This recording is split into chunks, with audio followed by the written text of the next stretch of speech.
जय हरी, जय हरी, जय हरी. मी तर आधीच म्हणलो होतो बा, याला असंच काहीतरी व्हायचं असेल.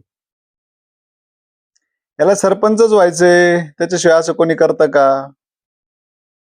सो अमुक अमुक अमुक अमुक अमुक तुमच्या सगळ्या चर्चा तुमच्या विचारांना अनुसरून आहे. त्या तशाच राहणार होत्या याची मला कल्पना नाहीये. आपण बोलतोय मी सरपंच होणारच या विषयावर. आपला संवाद आजचा थोडासा लांबेल, त्यामुळे ज्याला नसेल ऐकायचा त्याने आताच रजा घेतली तरी चालेल. जय हरी. मला काय तुमच्या दारात भीक मागायला यायचं नाही. माझ्या आनंदाकरता काम चालू आहे, जे चालूच राहील. नाही कुसमाडी, रेंडाळ नाही रेंडाळा, अजून कुठं आपल्या पाण्याचा आनंद, आपल्या निसर्गाचा आनंद आपल्यासोबत. सो काल जो मी विषय मांडला किंवा याआधी मी जी पोस्ट केली होती, मी सरपंच होणारच, आणि मी परत एकदा सांगतो, मी 100% गावाचा सरपंच होणार. फक्त तुमच्या डोक्यातला जो गाळ आहे ना, तसा सरपंच नाही व्हायचं मला. मी कसा सरपंच होणार मी सांगतो. कुसमाडी गाव मागे राहण्यासाठी कारणीभूत लोक सांगा, असा जर मी प्रश्न तुम्हाला विचारला, धडा धडा धडा धडा धडा लगेच आताचे सरपंच XYZ, त्यांच्या आधीचे जे होते ते, त्यांच्या आधीचे ते होते ते, त्यांच्या आधीचे होते, या सगळ्या लोकांचे नाव होतील. यांनी काय केलं, मग त्यांनी काय केलं, मग त्यांनी काहीच नाही केलं, त्यांनी काहीच नाही केलं. या सगळ्या टीका तुमच्या सुरू होतील का? तर 100% सुरू होतील. पण या सगळ्या टीका करताना कधीतरी थोडीशी लाज वाटून स्वतःला विचारा, या गावचं वाटोळं करण्यात मी कुठं होतो? माझा काय सहभाग आहे? पटणार नाही ना? पटणारच नाही. स्वतःची चूक कधी स्वतःला दिसत नाही. पण मी म्हणतो, ही आतापर्यंतची बॉडीवर असणारी लोक या गावचं वाटोळं करण्यास कारणीभूत आहे का? तर अजिबात नाही. तुम्हाला पटेल असंच सांगतो मी, तुम्हाला पटणार नाही असं काहीच सांगणार नाही. ज्याला माझं संभाषण इथलं पटत नसेल, त्याच्या दारात येऊन उभा राहायला तयार आहे, त्याची चप्पल काढावी आणि माझ्या तोंडात हाणावं. सांगतो कसं. स्वतःची पोर एखाद्या घरात देताना किती चौकशा करतो. ती पोर एखाद्या चुकीच्या निर्णय झाला, चुकीच्या घरात गेली, तर अभिमानाने सांगतो का आपण, माझी पोर बेवड्याला दिली, तिचं वाटोळं झालं, असं सांगतो की नाही? यायला चुकलाच बा निर्णय आमचा, असंच सांगतो ना. स्वतःच्या शेतीतलं 1 वर्षाचं पीक स्वतःचा एखादा हात घेताना जर चुकलं, काही गडबड झाली, निसर्ग घेतोय तो वेगळं, पण स्वतःच्या चुकीने झाले तर ती चूक मान्य करून, नाही बा हे थोडंसं हात घेताना चुकलं, असंच झालं. स्वतःच्या आस्थापनांबद्दल, स्वतःच्या शेतीबद्दल, स्वतःच्या लेकरांबद्दल इतकी आपुलकी आहे, तो निर्णय घेताना शाळेत कुठल्या टाकायचं, याच्यापासून पुस्तक कुठलं घ्यायचं, गाडी कशी घ्यायची, पोरांच्या बाबतीत निर्णय घेताना किती आपलेपणा वाटतं तुम्हाला. वा वा वा वा. तोच आपलेपणा गावाच्या बाबतीत निर्णय घेताना आहे का? हे स्वतःला विचारा आणि मग सांगा, गावाचं वाटोळं व्हायला कारणीभूत कोण आहे. एक गोष्ट सांगतो, पटली तर बघा, नाही पटली तर मी येतोच समोर. मी गावाला चावडीवर बोलावणारा माणूस आहे, गावापासून जाणार नाही. 3.5 कोटीचं मंदिर देतो म्हणून अख्खं गाव चावडीवर बोलवलं, तुमची दानत नाही झाली यायची.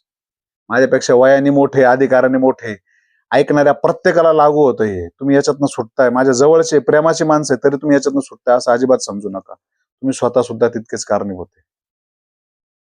आता गावच्या वाटोळ्याला तुम्ही कसे कारणीभूत आहे सांगतो, ऐका. तिथे शहरात जर आले ना तुम्ही, शहरातला तथाकथित थोडासा विचारवंत वर्ग, ज्याला थोडं समजतं, ज्याला थोडासा समाज मानतो, जो कुठेच नाही, असा माणूस एक तर प्रत्यक्ष राजकारणात जातो, किंवा जर प्रत्यक्ष राजकारणात नाहीये, तर जो राजकारणात गेलाय त्याच्यावर दबाव ठेवतो. सरपंचाला, सॉरी माफ करा, नगरसेवकाला लोक प्रश्न विचारतात. नवे नवे आमदाराला, खासदाराला, मंत्र्याला खसाखस घोडे लावून प्रश्न विचारतात. साहेब हे असं असं झालं होतं, असं असं झालं होतं, याचं काय? आम्ही शहरातली गोष्ट करतोय बरं का. ज्याला थोडस विचारवंत समजलं जातं, ज्याला 2 गोष्टी समजतात, असा माणूस एक तर डायरेक्ट राजकारणात आहे, किंवा राजकारण्यांवर नियंत्रण ठेवणारा गट म्हणून, नियंत्रण ठेवणारा वर्ग म्हणून काम करतो. आता हीच परिस्थिती आपल्या गावात काय आहे? ज्याचं थोडंसं अर्थकारण व्यवस्थित झेट झालंय, किंवा गावातला ज्याला थोडासा वर्ग मानतो, किंवा एक असा समूह, एखादा अध्यात्माचा समूह म्हणा. म्हणजे जसं अध्यात्म समूह म्हणजे काय, की वारकरी संप्रदाय आहे, स्वाध्याय परिवार आहे, जय बाबाजी परिवार, जे काही असेल, मला स्पेसिफिक कोणाचं नाव नाही घ्यायचं. अशा सगळ्या भक्त परिवारात ज्याला मानाचं स्थान आहे, गावात ज्याला मानाचं स्थान आहे, किंवा जो त्याचं कुटुंब व्यवहार सगळं व्यवस्थित सांभाळलाय, जो जो थोडासा प्रतिष्ठित किंवा असा व्यवस्थित माणूस आहे, असा माणूस तुम्ही भेटा गावात. आणि अशा सगळ्या माणसांची एक बोलण्याची पद्धत, तो उर्मी, उर्मीच म्हणतो मी, समजूतदारपणा नाही म्हणणार मी त्याला, कशी असते मी सांगतो तुम्हाला. गरम पंचायत, मी आता पाय ठोयल नाही. अरे ठोयल नाही तर तो पाय काढून मर, तू मर एका परसा. हे मी मी बोलतोय ना, माझा राग येऊ द्या तुम्हाला, म्हणजे मी चुकत असेल तर माझ्या चप्पल आणा, हे ऐका तुम्ही. आणि ते पंचाचा कारभार, आणि आपण नाही पाहत त्यात, आपण नाही, मग लागले उकाळ्या फुटायला जेव्हा गोष्टी खराब होतात. हे सगळे तथाकथित समजदार वर्ग, हुशार वर्ग, ज्याला तत्वज्ञान समजतं. आता मी नाव घेऊ शकतो, पण मी नाव घेतलं तर स्पेसिफिक होईल. पण गावातला प्रत्येकाचं हे, ज्याला थोडंफारही समजत नाही तोही निर्णय प्रक्रियेत नाहीये, मग दोषी कोण आहे? असा प्रत्येक जण जो गावच्या निर्णय प्रक्रियेपासून स्वतःला लांब ठेवण्यात धन्यता मानतो. अरे कसली धन्यता मानताय? तुम्हाला लाज वाटली पाहिजे, लाज. जी गोष्ट शरमेनं सांगायची आहे ती तुम्ही अभिमानाने सांगताय. नाही नाही नाही, आपण नाही बुवा त्यात. अरे आपण नाही त्यात, विहिरीत उडी मारून मर बाबा एका परसा, या अभिमानाने सांगायची गोष्ट नाही. आणि हे गावच्या प्रत्येकाला लागू होतं. तुम्ही गावच्या निर्णय प्रक्रियेपासून स्वतःला लांब ठेवलंय म्हणून गावाचं वाटोळं झालंय, हे लक्षात घ्या. बरं किती, आता मी स्वतः उदाहरण देतो. मी गावातल्या प्रत्येकाला, माझा शब्द नीट ऐका बरं का, मी जे बोलतोय त्या सगळ्यांचा जबाबदार आहे. या सगळ्याचा जाब द्यायला मला बोलवा नाही, मी येणार आहे. तुमची दानत नाही माझ्यासमोरून मला दाब विचारायची, कारण मी याच्या आधी पाहिलेलं आहे. मी पोरगा आहे, मी तुमचा भाऊ आहे, लहान भाऊ आहे, कोणी समजा, कान धरा, मुस्काटीत द्या, मला विचारा, तू हे बोलला याचं लॉजिक सांग, याचं कारण सांग, याच्या मागचं काय तुला गणित आहे ते सांग. जर चुकत असलो तर माझ्या मुस्काटात द्यायचा तुमचा अधिकार आहे. आता मी सांगतो काय आहे, नीचपणा किती तो बी ऐका. आणि तुम्ही प्रत्येक जण, माझ्यासह प्रत्येक जण याचा दोषी का तर आहे. गावच्या प्रत्येकाला गावच्या मुलींचा दलाल म्हणलंय मी, दलाल. प्रत्येक बापाला त्याच्या मुलीचा दलाल म्हणलंय. याच्यापेक्षा अजून मी किती नीचपणाला जायला पाहिजे? तो जो असेल नीचपणा तर त्याही नीचपणाला जातो मी. इतकं नीच बोलून सुद्धा जर तुमच्या हृदयाला उमाळे फुटत नाही, तुम्हाला त्याचं काहीच वाटत नाही, अरे तुम्ही म्हणजे कोण झाले माहिती का? गाव, आता सगळ्यात नीच शब्द वापरतोय, याच्याकरता तुमच्या माझ्या मुस्काटात जरी दिली ना, माझी तयारी खायची. गावाचा उपभोग घेणारे तुम्ही ग्राहक आहेत, आणि गावाला तुम्ही वेश्या समजतात. याच्यापेक्षा अजून काय नीच बोलावं? प्रत्येक जण गाव म्हणून बघण्याचा दृष्टिकोन काय आहे विचार करा. हाच आहे. चालतंय. अरे कधीतरी आयुष्यात एकदा तरी गावाला आपलं म्हणून बघा. हे उगा नाही बोलत, मी बघतो. म्हणजे मी जेव्हा गावात नव्हतो ना, वा वा वा वा, अरे त्याच्या इतका आनंदच नव्हता. म्हणजे मी माझ्या बापाबरोबर कधीतरी कुसमाडीला येत होतो 2 महिन्यातून 4 महिन्यातून ना, त्याच्या इतकं सुखच कशात नव्हतं, शपथ सांगतो. कसं? तुमच्या भाषेत दत्तू नाही, नारायण नाही, हा अल्पसंख्याक समाज आहे का, हे अमुक आहे का, तमुक आहे का, अरे कधीच जाणवलं नाही. माझ्या भाऊबंधांनंतर जर सगळ्या अधिक वेळा मी जेवलो असेल तर दत्तू भाऊच्या, नारायण भाऊच्या इथं जेवलो. तेव्हा मला समाज, जातपात आडवे नाही आले. मला साठे महाले प्रकार आडवाने माहितीच नव्हतं. जेव्हा जावं त्याच्याकडे, ज्याच्याकडे जावं त्याच्याकडे प्रेमाने आलिंगन द्यावं, भेटावं, चर्चा करावी, तो भेदभावच जाणवला नाही. पण ह्या विहिरीच्या गोड गोड पाण्यापर्यंत होतं तोपर्यंत ठीक होत. तळाशी, अरे अरे अरे अरे अरे अरे, इतका गाळ, इतका गाळ. माझ्या आजोबा बरोबर विक्रमचं दुकान होतं. ते विक्रम भाऊचं काय मला आडनाव आहे आता, शेजवळ आहे का काय माहिती, विक्रमच्या दुकानात जायचंय म्हणायचे. त्या गोळ्या घेऊन आनंद इतका मोठा होता, त्या शेजवळ बाबा बरोबर त्या नायगावांना पेरूचा बाग होतो तिथं जायचो. तिथे धनगराची घरं होती काही, ते मला आडनाव आठवेना आता, जे असेल तो कधीच भाव जाणवला नाही. ते गावाला दुरून इतकं सगळं होतं ना, म्हणजे गावची मांगी नाही जी दिवाळीला यायची ना, ती ती कोणीतरीच आपलीशी वाटायची. दत्तू काकाची, म्हणजे तुमच्या भाषेत दत्तू न्यायची बायको मावशी सारखीच वाटायची मला. ती नाही भरवताना कधी आम्हाला किंवा कधी तो भाव नाही जाणवला. मी प्रत्येकाच्याच गोष्टी करतोय. हे तुमच्या डोक्यात जो गाळ भरलाय ना, अरे मी आमचं आयुष्य गेलं मधुभाऊंच्या त्या पोरांशी खेळताना, त्या पिंटू जगदाळे किंवा बाकीचे सगळं, याच्यात कुठे हे तुमच्या डोक्यात आज भरलेला गाळ तो कधीच आम्हाला अनुभवायला मिळाला. आता जवळ आलो तर तो अनुभवायला मिळाला. पण मुद्द्याचं बोलतो मी, या विहिरीच्या तळाशी इतका गाळ आहे ना, या गाळाला कारणीभूत तुम्ही आपण सगळे. मग मी सरपंच होणार का, तर कसं होणार मी सांगतो. माझं गाव, माझ्या बापजाद्याची जमीन असलेलं, आमचा वारसा असलेलं माझं गाव, मी आजही माझंच गाव म्हणतो. खर तर गावाच्या जवळ आल्यानंतर विहिरीच्या तळाशी असलेला गाळ आणि या डोक्यातले विचार बघितले ना, खरंच अभिमानाने सांगायचो मी कुसमाडी करीत. आता तितकंच अभिमानाने सांगतो, पण आतमध्ये कुठंतरी फील होतं, अरे अरे अरे, इतका गाळ आहे आपल्या विहिरीच्या तळाशी. सो मग मी सरपंच होणार म्हणजे मी काय करणार? आणि मी विचारलं होतं, मी सरपंच होणार, तुम्ही होणार का? म्हणजे तुम्ही सरपंच होणार का? काय भावना याच्या मागची?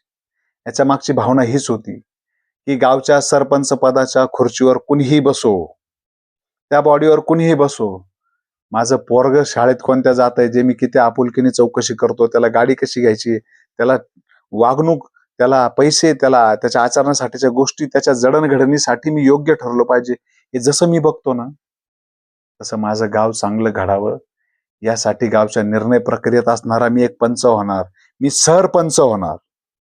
गावच्या निर्णय प्रक्रियेत हिरिरीने सहभागी होणारा सर्वात प्रमुख माणूस मी होणार. ती खुर्ची, ती पद, येणारी निवडणूक ही चुलीत घाला माय बापा हो.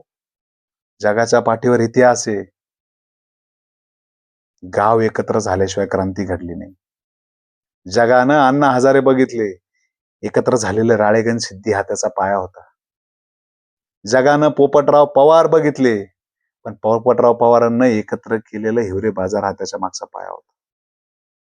कितीतरी अनेकशे उदाहरणं देता येतील, पण हे सगळं गाव एकत्र झाल्याशिवाय होणार नाही. गावच्या निर्णय प्रक्रियेत सगळ्यांनी सहभाग घेतल्याशिवाय होणार नाही. प्रत्येकानं सरपंच झाल्याशिवाय होणार नाही. आणि सरपंच म्हणजे ती खुर्ची, अरे लात मारा त्या खुर्चीला. आज मी एक सामान्य माणूस म्हणून मी मुख्यमंत्र्यालाही प्रश्न विचारू शकतो, समोरासमोर मी आमदारालाही विचारतो, मी मंत्र्यालाही विचारतो, तुम्ही विचारू शकता. हा अधिकार आहे. ती लोक चांगली, अरे त्यांना तर वाटतं, खुर्चीवर बसलेल्या माणसाला वाटतं कुणीतरी यावं, चर्चा करावी. आपल्या गावात ते होतच नाही, हे दुर्दैव आहे. आणि जोपर्यंत स्वतःची चूक आपल्याला मान्य होत नाही ना, तोपर्यंत मला वाटत नाही आपण सुधारू. सो मी परत एकदा ठामपणे सांगतो, माझ्या गावचा निर्णय प्रक्रियेत सहभागी होणारा मी एक पंच होणार. माझ्या गावच्या निर्णय प्रक्रियेत सर्वात हिरिरीने सहभागी होणारा सरपंच मी होणार. तुम्ही प्रत्येक जण सरपंच व्हा, भरोसा ठेवा, मला सेवा करायची संधी द्या, म्हणजे मला सरपंच बनवा असं नाही. गावानं एकत्र या, कोणीही सरपंच बनवा, पण आपण एकत्र या. आपण एकत्र या. मी वामन बाबाची जमीन बॉन्ड पेपरवर लिहून द्यायला तयार आहे. जर या 5 वर्षात इतिहास नाही घडवला कुसमांडी गावानं, माझी सगळी जमीन गावाच्या नावावर करून देईल, सगळी. मी एकत्र व्हा राजो. काय मला तुमच्या त्या सरपंच पदात कवडी इंटरेस्ट नाहीये. देवानं खूप भरभरून दिलंय. अशा अशा ठिकाणी जाऊन बसलोय ना मी, या कॅमेरा समोर नाही बोलू शकत. तुमचा सरपंच, आमदार, खासदार याच्यापेक्षा लई लई आनंदाच्या, लई मोक्याच्या, लई महत्वाच्या जागेवर जाऊन बसलो. त्यामुळे त्या पदावर जाऊन बसणं मी मग स्वतःचा अपमान समजेल. त्यामुळे तो सरपंच खुर्चीवर बसणारा व्हायचा नाहीच, पण माझ्या गावच्या निर्णय प्रक्रियेत बसणारा सरपंच मला व्हायचंय. आणि तुम्ही ते प्रत्येकानं व्हावं. पिढ्यानपिढ्या दुष्काळात घालवताय. अरे मुली उघड्यावर लघवीला जायच्या, आपल्या याच्यापेक्षा काय दुर्दैव असावं महाराज. आणि आपण खुर्चीवर बसलेल्या माणसाला नाव ठेवतो. अरे आपल्या आपल्या अंतःकरणात बघा कधीतरी, काहीच चूक नाही का आपली, काहीच चूक नाही का? कुणीतरी म्हणावं, मी गावच्या निर्णय प्रक्रियेत अमुक अमुक प्रयत्न केला होता, तो गावानं साथ नाही दिली म्हणून यशस्वी झाला. अशी चेहरे आणि संपवले तुम्ही पोरं. त्या गावच्या तथाकथित विचारवंतांनी नवीन पोरं संपवले. कुणीतरी एखाद्या चांगल्या पंक्तीत वाढत असला का, याला उभं राहायचंय वाटतं. एखादा मंदिर साफ करायला एखादं साहित्य दे, थोडा पुढं घेतला का, त्याला परत गावातून टोमणे. तुला का पंचायत पाहिजे का? अरे करू द्या चांगलं, तुमच्या टोमण्यांनी पोरं संपवले. जी पोरं नवीन येवला बघताय, गाव बघताय, जिल्हा बघताय, तालुका बघताय, त्यांना कळतंय आपल्या आईबापांच्या डोक्यात गटार भरली, नीचपणा भरलाय हे कळतं. पण फक्त आईबाप आहे, मोठे वडीलधारे, मान्य थोर आहे, यामुळे त्यांना तुम्हाला डायरेक्ट बोलता येत नाही. नाही तर तुमच्या विचारांवर थुकतात नवीन पोरं गावातली राजे हो. कधीतरी ना आडोशाला त्या बिरबल राजासारखं पांघरून घेऊन गपचूप ऐका, आपलीच पोरं आपल्या विचारांवर थुकतात. इतके नीच विचार आहे आपले. आणि माझा इथं बोलणारा प्रत्येक शब्द ही शाश्वती महाराज माझी. मी तुमच्या समोर येऊन या सगळ्यांची उत्तरं द्यायला तयार आहे. त्यामुळे तुम्ही लक्षात घ्या, हे मी जो शब्द माझा प्रत्येक बोलतोय याला मी जबाबदार आहे.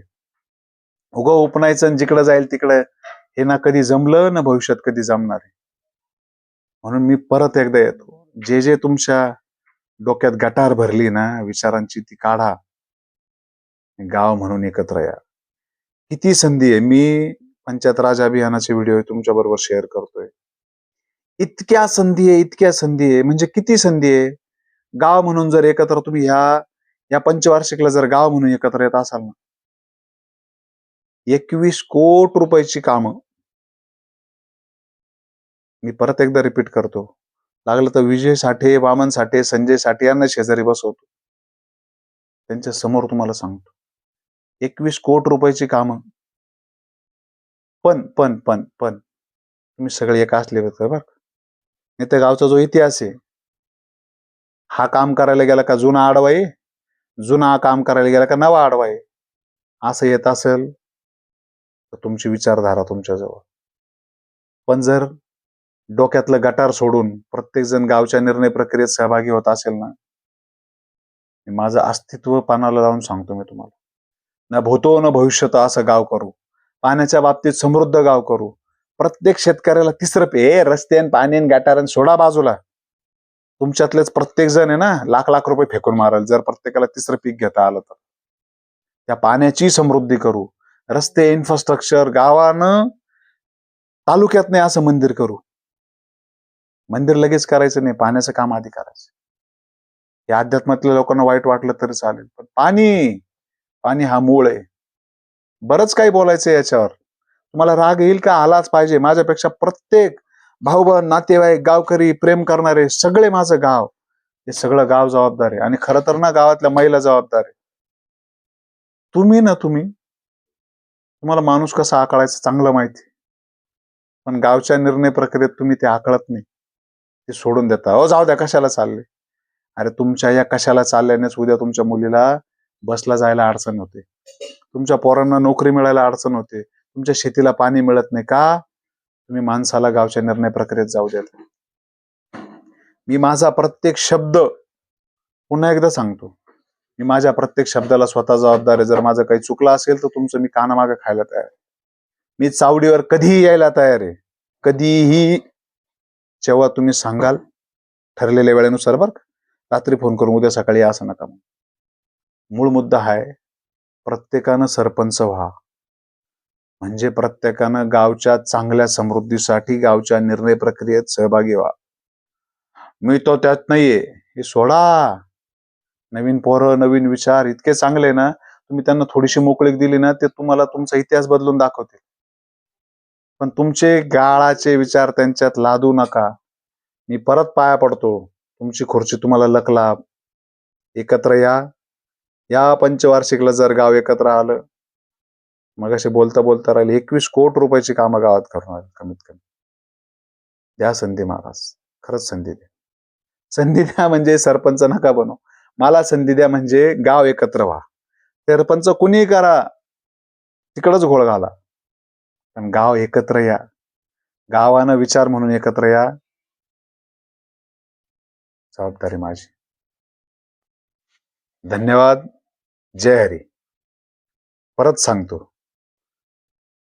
माझ्या बापजाद्यांचा वारसा असणारं माझं गाव, त्याच्या निर्णय प्रक्रियेत सहभागी होणारा मी पंच होणारच. मी हिरिरीने सहभागी होणारा महत्वाचा सरपंच होणारच. धन्यवाद. जय हरी. गुरुवारी नारायणगिरीजी महाराज, जनार्दन स्वामी, आता गावच्या सानिध्यात किंवा गाव त्यांच्या सानिध्यात असलेले मुक्तानंदगिरी महाराज, या सगळ्या साधूंचा वारसा असणारं हे गाव खरं तर विचारांना फार समृद्ध असायला हवं होतं. एवढ्या मोठमोठ्या म्हणजे गावचा स्वाध्याय परिवारही इतका चांगलं काम करतोय. हे सगळे विखुरलेले घटक जर एकत्र झालं तर किती चांगलं होईल, समृद्धी येईल. मग गाड्या नाहीये का हे एकत्र यायला? घरांचे पत्ते माहित नाही का? गाळ धरणातला काढायला मी समृद्ध आहे, अजूनही ताकद लावेल, किती अडचणी येऊ द्या. तुमच्या डोक्यातला गाळ काढायला मी कमी पडेल महाराज, जर तुमच्या सगळ्यांची साथ नाही मिळाली. कसा काढावा तुमच्या डोक्यातला गाळ? म्हणजे जगदुनियेत स्वार्थी लोक पाहिले मी, आपले इतके मूर्ख आहे का त्यांना स्वार्थ सुद्धा कळू नये. माझे शब्द चुकले असतील, माफ करा, पण माझी भावना वाईट नाहीये. आज जर आपण एकत्र नाही झालो ना, भविष्य थुकेल आपल्यावर. इतिहासात इतकी सगळी चांगली संधी आली होती, कुठंतरी आमचंही मन काम करताना खिन्न होतं. इतके दुसरीकडे गेलो ना काम करायला, लोक आदराने बसून एकत्र होता. आपल्या गावात ती अपेक्षा नाही आम्हाला, पण या एकत्र, सगळे एकत्र या, प्रत्येकाच्या स्वतःच्या तिसऱ्या पिकासाठी एकत्र या, गावच्या चांगल्या रस्त्यांसाठी एकत्र या, शेतीचे बांधाचे वाद मिटण्यासाठी एकत्र या, प्रत्येकानं समृद्ध होण्यासाठी एकत्र या, सगळ्यात महत्वाचं पुढच्या पिढीला चांगलं आरोग्य मिळण्यासाठी एकत्र या. हे आपण सगळं करू शकतो का? याचा सगळा मास्टर प्लॅन रेडी. म्हणजे गावात 3 कोटीचं मंदिर होऊ शकतं का? 6 कोटीची पाण्याची कामं होऊ शकता का? 70-80 लाख रुपयाचे रस्ते होऊ शकता का? गावातल्या कुंभार काम करणाऱ्या लोकांसाठी एक स्वतंत्र क्लस्टर होऊ शकतं का? डॉक्टर बाबासाहेब आंबेडकरांच्या नावानं गावात वाचनालय होऊ शकतं का? एक खूप चांगली अद्ययावत व्यायामशाळा होऊ शकते का?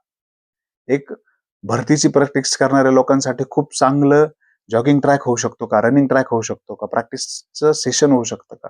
खूप गोष्टी आहे ज्या प्लॅन मध्ये तयार आहे, पण तो प्लॅन तुमच्या डोक्यात घालण्यासाठी तुमच्या डोक्यातला गाळ बाहेर कसा काढावा, इथे कमी पडतोय महाराज. मी तुमच्या सगळ्या मायबापांना हात जोडून विनंती, एकदा एकत्र या. एकदा याच्या पुढच्या पंचवार्षिकला परत तुमचाच गाळ, तुमची जात, तुमचेच बांधाचे वाद, तुमचेच काय काय काय गटार भरले असेल तुमच्या डोक्यात, पुढच्या पंचवार्षिक पासून सुरू ठेवा परत. आणि हे एक पंचवार्षिक आपल्या पुढच्या पिढ्यांसाठी, त्या समृद्धीसाठी एकत्र या. जगाला जर आपण नाही इतिहास बनवून दाखवला ना, तर खाली काय राहील? जे काही बरोबर होतं माझ्या गुरुवर नारायणगिरी महाराजांचं होतं, माझ्या वडिलांचे संस्कार, आजोबांचे संस्कार. बाकी जे चुकलं तो दोष माझाच आहे. मी त्याची शिक्षा घ्यायला कधी तयार आहे, कधीही चावडीवर बोललो. मी बोललेला प्रत्येक शब्द त्याचा जबाबदार आहे. मी माझ्या शब्दापासून कधी फिरणार. धन्यवाद. जय हरी. या राजा हो, एकत्र या. नाही मिळत बरं, नियती प्रत्येकाला संधी नाही देत, आपल्याला देते. घ्या. देव देतोय, झोळी फाटकी आपली, असं झालंय. सो धन्यवाद. जय हरी.